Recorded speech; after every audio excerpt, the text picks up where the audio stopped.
আউযুবিল্লাহি মিনাশ শাইতানির রাজিম বিসমিল্লাহির রহমানির রহিম।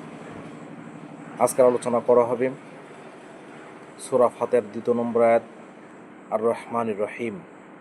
আর রহমানির রহিম শব্দটার অর্থ আমরা প্রত্যেকে জানি, তারপরেও আল্লাহ রাব্বুল আলামিন একই অর্থবোধক শব্দ দুইবার ব্যবহার করেছেন কেন, এটার পার্থক্য সম্পর্কে আমরা একটু জেনে নেব। আর রহমান শব্দটার অর্থ হচ্ছে দয়াময় এবং রহিম শব্দটার অর্থ হচ্ছে দয়াময়। যদিও আমরা পার্থক্য ভেদে কেউ দয়াময় বলি, কেউ দয়ালু বলি, বিভিন্ন অর্থ হতে পারে, ঠিক তেমনইভাবে এর প্রয়োগ ক্ষেত্র, এর ব্যবহার ক্ষেত্র দুইটা ভিন্ন জগৎ রয়েছে। আর রহমান শব্দটার জন্য এটা হচ্ছে আম শব্দ। আম শব্দ বলতে এটা সকলের জন্য ব্যবহার হয়। আর রহমান শব্দটা সৃষ্টি জগতের প্রতিটা প্রাণীর জন্য, প্রতিটা মানুষের জন্য, প্রতিটা সৃষ্টির জন্য আর রহমান আল্লাহর পাকের এই দয়াটা ভোগ করবে।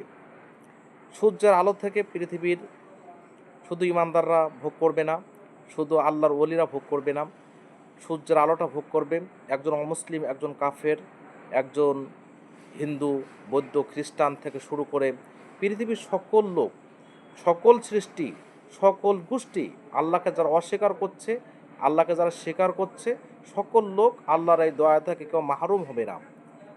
এবং এই দয়াটা, আল্লাহ পাকের এই দয়াটা শুধুমাত্র দুনিয়ার জন্য এটা নির্দিষ্ট করে দেওয়া হয়েছে। এই দয়াটা দুনিয়াতেই চলবে শুধুমাত্র। আর রহিম শব্দটার অর্থ দয়াময়, কিন্তু রহিম শব্দটা খাস নির্দিষ্ট করা হয়েছে। আরবিতে খাস শব্দের অর্থ হচ্ছে নির্দিষ্ট।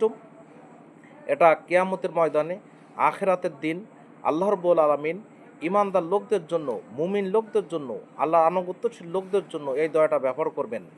এই দয়াটা কোনো কাফের, কোনো অমুসলিম, কোনো মুনাফেক, ফাসেক, মুশরিক, জালেম এই দয়াটা ভোগ করতে পারবে না। শুধুমাত্র আল্লাহর খালেস লোক, আল্লাহর একনিষ্ঠ লোক এই দয়াটা শুধুমাত্র ভোগ করবেন। এবং এই দয়ার ভিত্তিতে আল্লাহ রাব্বুল আলামিন তাদেরকে জান্নাতে প্রবেশ করাবেন। একজন ইমানদার লোক সামান্য কিছু সওয়াবের ঘাটতি পড়েছে, এই আল্লাহর এই দয়া দিয়েই মূলত তিনি জান্নাতে প্রবেশ করবেন। এজন্য আর রহমান, আর রহমান, আর রহমান রহিম মানে হচ্ছে তিনি পরম দয়ালু এবং দয়াবান। রহমান শব্দটা দুনিয়ার জন্য, সকলের জন্য, আর রহিম শব্দটা আখিরাতের জন্য এবং শুধুমাত্র ইমানদার লোকদের জন্য। আল্লাহ রাব্বুল আলামিন এই রহমান এবং রহিম দুইটা শব্দের পার্থক্য বুঝে এবং এটা সম্পর্কে আলোচনা করে আমাদেরকে বোঝার তৌফিক দান করুক। আমিন।